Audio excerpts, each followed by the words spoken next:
ترددت كثيرا في تصوير هذه الحلقة، ولكن أردت تصوير هذه الحلقة لأمرين. الأمر الأول لتبرئة أصحاب النبي صلى الله عليه وسلم مما يتهمهم به الشيعة قبحهم الله من الشذوذ واللواط عياذا بالله.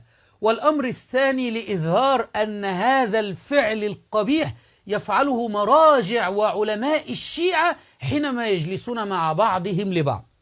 كثيرا ما نرى في منتديات وصفحات وقنوات الشيعة يتهمون الصحابة بالشذوذ عياذا بالله. وحينما دققت في هذا الأمر وبحثت في كتب الشيعة وفي مقاطعهم وفي قنواتهم وجدت أنهم يفعلون هذا الأمر، يعني هذا العيب فيهم فيتهمون به الغير.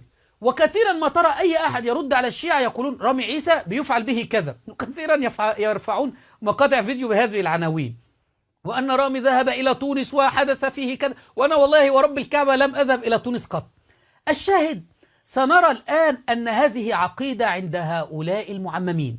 سنرى نجل رئيس الحوزة العلمية، نجل الخوئي ابن الخوئي الأكبر، معمم سيد كبير بلحية بيضاء، يثبت أن المرجع ده وكأنه وكيل الإمام المهدي عندهم، المرجع اللي لو لم يقلد مرجع كل أعماله باطلة، وهو من أهل النار الشيعي إن لم يقلد هذا المرجع. المرجع يكون مرجع كبير ويفتي وهو يلاط به ويفعل به فعل قوم لوط. هذا اللي يلاط به بعدين يصير لي مرجع أو متمرجع، هذا اللي يلاط به بعدين يصير لي مرجع أو متمرجع. فهمت؟ يصدر رسالة ويصدر أحكام وفتاوى، يصدر أحكاما وفتاوى وهو مفعول به، ومرجع كبير ويفعل به هذا الفعل الشاذ. علمتم؟ ويتهمون أهل السنة بذلك عياذا بالله. أين عقلاء الشيعة من هذا؟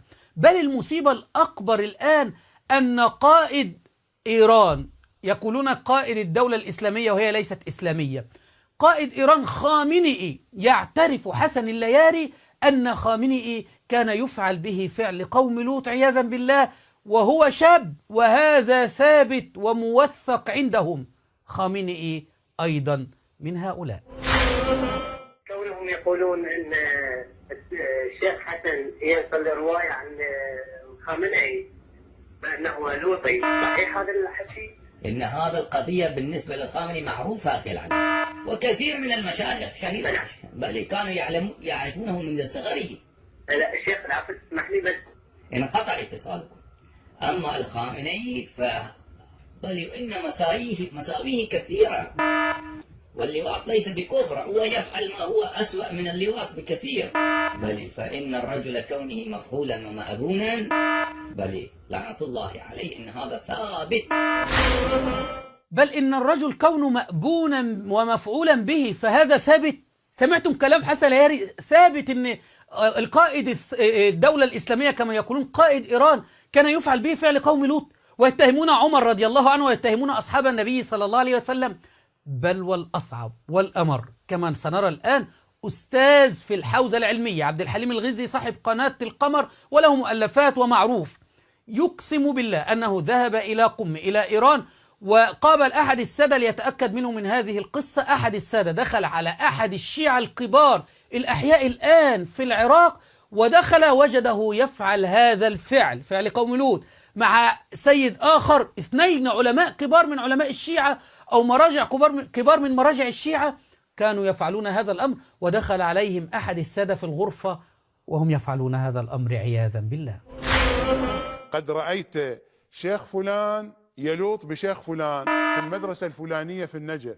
شيخ فلان هذا الذي يلوط الآن شخصية معروفة في بغداد من شخصيات الحكومة العراقية، وكان شخصية هناك أيضا حينما كنا في قم. قلت له هذا هكذا أخبرني عنك. قال لي إيه؟